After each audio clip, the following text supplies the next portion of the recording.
dead ledger text. Look at the writing on this tombstone. This is a ledger. This is the slab of stone that sits on top of a grave. This means dead. This is the tombstone, and the writing on the tombstone, which is written in a dog Latin text, a debased Latin, known as, in Black's Law Dictionary, it's known as the Latin for the illiterate, which is really strange, isn't it? It's a text that in the English language means debased. In the Webster's Dictionary, Dog Latin is a debased form of text, which means criminal, debauched, immoral, and against God. Now, the strange thing here is this is a presumption that this reads Alfred Henry Madams. But if all the grammatical rules and everything that this text is governed by is correct, then this tombstone does not say Alfred Henry Madams at all. Because when you use this type of ancient Latin text, or this type of Latin symbolic text, it has to be hyphenated between the sides in order to string the sentence together. So what this ledger is, grammatically, is a lie. Just like all of these tombstones that exist in this place, in this graveyard. The strange thing about it is this ledger has a 2-to-1 ratio, this slab of stone that sits on top of a grave. And these ledgers that come in the mail, that also house the same all uppercase type of letter of text. It's also found on your banking contracts, your contracts with the government, the power companies, etc.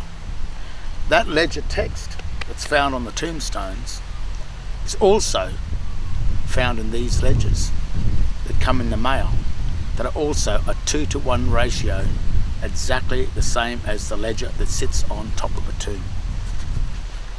A normal letter isn't, and even a registered postal letter that you go to the post office and get a registered mail, they're not the same size. It's not a 2-to-1 ratio. But these things with the ledgers come in, and the writing, the ledger text writing, just like the dead ledger text here comes in there. This is also, well, like a coffin, a tomb. And I think what's happening is that when you break the seals of these envelopes, it's like breaking the seal of a grave. That's a bad conduct to do that.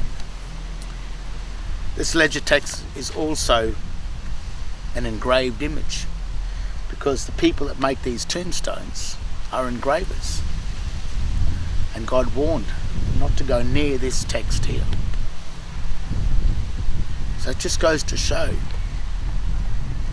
what's happening to us. A dead man has no rights. So maybe what the new modern style of government, or maybe what governments have always tried to do in the past, is render the living man as nothing more than a dead corpse, a corporation, the dead speaking.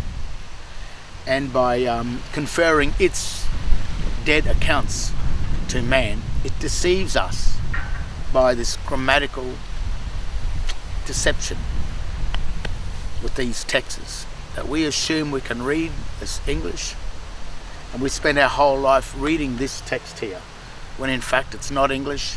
This text is not even ancient Latin. This is dog Latin, debased Latin, which destroys the essence of the text, which destroys the meaning of it. So by the time you get through life and you wind up inside one of these graves, under one of these ledgers, with this type of writing on your tomb, that means that your life or your footprint or your birthright to this land, the recognition of you that was living, is now pronounced dead. And when you wind up under one of these graves, this type of debased, dog Latin, immoral, debauched text written on your tombstone, I think that you've made it into hell. And I think the serpent or the usurper that did this to you takes your estate, your link to the mineral and the energy wealth. It takes your dominion. What God granted to you has been taken by the serpent. I think you've got to be more vigilant. Remember what Christ said? You've got to learn to read the sign. And if you can read the sign, then you will know that that is sign, sin, immoral, debased, and against God. That's how you die. Just like God said, if you eat from the tree of knowledge, you will surely die. I think the tree of knowledge is legal title.